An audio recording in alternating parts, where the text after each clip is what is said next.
Hey everyone, let's travel back in time to the early 1900s, to Russia.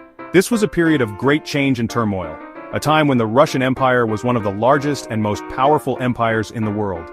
But beneath the surface, there were many issues brewing. It was a huge empire ruled by Tsar Nicholas II, who came to the throne in 1894. Nicholas was the last emperor of Russia, and his reign was marked by a series of events that would eventually lead to the downfall of the Russian monarchy. Nicholas believed he had absolute power, like a king with no limits. He saw himself as the divine ruler appointed by God to lead his people. However, his autocratic style of governance and resistance to political reform alienated many of his subjects. But Russia had big problems. They weren't as advanced as other countries in Europe, and most people were poor farmers. The vast majority of the population lived in rural areas and worked in agriculture under harsh conditions. Industrialization was slow, and the gap between the rich and the poor was enormous. Life was tough, and people weren't happy with the Tsar. The discontent among the peasants and the working class was growing. They faced food shortages, poor living conditions, and lack of political representation. Strikes and protests became more common as people demanded change. Then, Nicholas made a really bad decision. He entered World War I in 1914. The war put an enormous strain on Russia's already struggling economy and infrastructure. Nicholas took personal command of the army, leaving the government in the hands of his wife Alexandra and her advisor Rasputin. The war was a disaster for Russia. Many soldiers died and the economy fell apart. The Russian army was ill-equipped and poorly led, suffering massive casualties. The home front was no better, with severe food shortages and inflation causing widespread suffering. This made people even angrier at the Tsar. By 1917, things were so bad that Russia was about to collapse. The February Revolution erupted, leading to Nicholas's abdication. The provisional government that replaced him struggled to maintain control as the country descended into chaos. The Tsar didn't seem to understand or care about his people's suffering. He remained isolated in his palaces, disconnected from the reality of the common people's lives. His inability to address the pressing issues of the time only fueled the revolutionary fervor. This made it easy for a revolution to start. The Bolsheviks, led by Vladimir Lenin, capitalized on the widespread discontent and promised peace, land, and bread. By October 1917, they had seized power, marking the beginning of a new era in Russian history. The war just kept going, dragging on with no end in sight. The soldiers were exhausted, the trenches were filled with mud and despair, and the relentless cold only added to their misery. The front lines were a grim testament to the horrors of war, with each day bringing more casualties and fewer reasons to hope for a swift resolution. Meanwhile, back in Russia, the situation was deteriorating rapidly. People in Russia got more and more upset as the war dragged on. The endless conflict was taking a heavy toll on the civilian population. Families were torn apart and the economy was in shambles. The streets were filled with the cries of the hungry and the desperate, and the once loyal citizens began to question their leaders. They thought the Tsar's government was corrupt and didn't care about them. Tsar Nicholas II and his officials seemed increasingly out of touch with the struggles of the common people. The lavish lifestyles of the elite stood in stark contrast to the poverty and suffering experienced by the masses. This growing disconnect fueled resentment and anger among the populace. City workers started going on strike because they worked long hours for little pay. The industrial workforce, which had been the backbone of the Russian economy, was now at the forefront of the unrest. Factory workers, who toiled for endless hours in hazardous conditions, began to demand better wages and working conditions. Their strikes and protests became a common sight in the cities. There wasn't enough food, and everything cost more. The war had disrupted supply lines, leading to severe shortages of essential goods. Bread lines stretched for blocks, and the price of basic necessities skyrocketed. Mothers struggled to feed their children, and the specter of famine loomed large over the nation. Life was a daily struggle. For many, survival became a day-to-day challenge. Families huddled together in cramped, cold apartments, trying to make do with what little they had.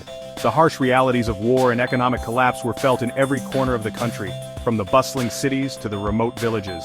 Secret political groups started to come back. In the shadows, discontented citizens began to organize. These clandestine gatherings were a breeding ground for revolutionary ideas. People from all walks of life came together, united by their desire for change and their frustration with the status quo. One group, called the Bolsheviks, was led by Vladimir Lenin. The Bolsheviks, under the leadership of Vladimir Lenin, emerged as a powerful force in this turbulent landscape. They were determined to overthrow the existing order and establish a new kind of government, one that promised to address the needs of the people. They wanted to get rid of the Tsar and start a new kind of government. Their vision was radical and ambitious. They sought to dismantle the centuries-old monarchy and replace it with a system that they believed would be more just and equitable. Their propaganda spread like wildfire, capturing the imagination of a populace desperate for change. They promised peace, land, and bread, and that sounded good to a lot of people. The Bolsheviks' slogan, "Peace, Land, and Bread," resonated deeply with the war-weary and impoverished citizens. It encapsulated their most urgent desires: an end to the war, land for the peasants, and food for the hungry. This simple yet powerful message garnered widespread support. In February 1917, people in the capital city started protesting because they didn't have enough food. The tipping point came in February 1917, when the people of Petrograd, the capital city, took to the streets in protest. The immediate cause was the acute food shortage, but the underlying issues ran much deeper. The protests quickly gained momentum, drawing in people from all walks of life. These protests turned into a huge uprising against the Tsar. What began as a cry for bread soon escalated into a full-blown uprising against the Tsarist regime. The streets of Petrograd were filled with angry demonstrators, and the situation spiraled out of control. Government buildings were stormed, and the authority of the Tsar was openly challenged. This was the start of the February Revolution. This marked the beginning of the February Revolution, a pivotal moment in Russian history. The old order was crumbling, and the stage was set for a dramatic transformation. The brewing storm had finally broken, and there was no turning back. The February Revolution surprised Tsar Nicholas. He and the rich people didn't realize how angry everyone was. The protests got bigger and bigger, and the Tsar started to lose control. He told his soldiers to shoot the protesters, but the soldiers joined the protests instead. The Tsar had no choice but to give up his power. This happened in March 1917. The Romanov family, which had ruled Russia for over 300 years, was suddenly out of power. After the Tsar left, nobody knew what would happen next. A new government called the Provisional government took over. They promised to make things better, with fair elections and more freedom, but they had huge problems. Russia was still fighting in World War I, and the economy was a mess. Plus, there was another powerful group, the Petrograd Soviet, made up of workers and soldiers. They weren't officially part of the government, but they had a lot of influence. Things got even more complicated when Vladimir Lenin returned from exile in April 1917. Lenin was a powerful speaker, and he told everyone that the provisional government was weak. He said only the Bolsheviks could fix Russia. A lot of people agreed with him. They were tired of war and wanted change. The Bolsheviks promised a better future, and more people started to support them. In October 1917, Lenin and his friend Leon Trotsky led the Bolsheviks in a takeover. They took control of important buildings in the capital city. The provisional government couldn't stop them. This was the October Revolution. The Bolsheviks, a small but organized group, had taken over the government. They said they were doing it for the working class. They wanted a government where workers controlled everything. The Bolshevik Revolution shocked everyone. It was a seismic event that reverberated across the globe, shaking the foundations of societies far beyond Russia's borders. People everywhere were stunned by the rapid and dramatic changes unfolding in the heart of the Russian Empire. The Tsar was gone, and everything was changing. The centuries-old monarchy had crumbled, and with it, the old order was being dismantled, piece by piece. The abdication of Tsar Nicholas II marked the end of an era and the beginning of a tumultuous new chapter in Russian history. The Bolsheviks, now called communists, started making big changes. Under the leadership of Lenin and other key figures, they began to implement their vision of a socialist state. Their speeches and policies promised a new world, one where the working class would rise to power and the inequalities of the past would be eradicated. They made peace with Germany, which meant Russia was out of the war. This was a significant move, as it allowed the new government to focus on internal issues rather than the external pressures of World War I. Soldiers returned home, and the country began to redirect its energies towards rebuilding and restructuring.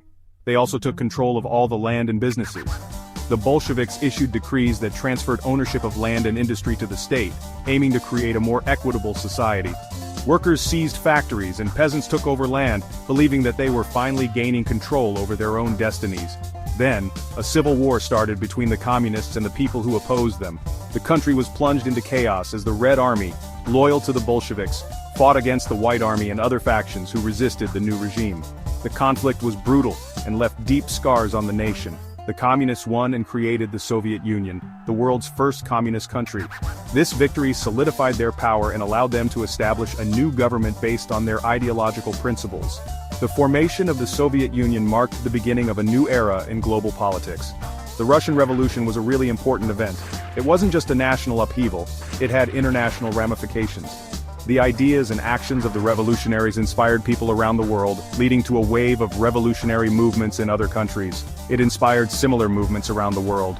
From Europe to Asia, the revolutionary fervor spread, influencing political landscapes and igniting struggles for change. The Russian Revolution became a symbol of hope and defiance for many oppressed peoples. People still talk about it today because it changed so much. Historians, scholars, and the general public continue to study and debate its causes, events, and consequences. The legacy of the Russian Revolution remains a powerful reminder of the potential for profound societal transformation.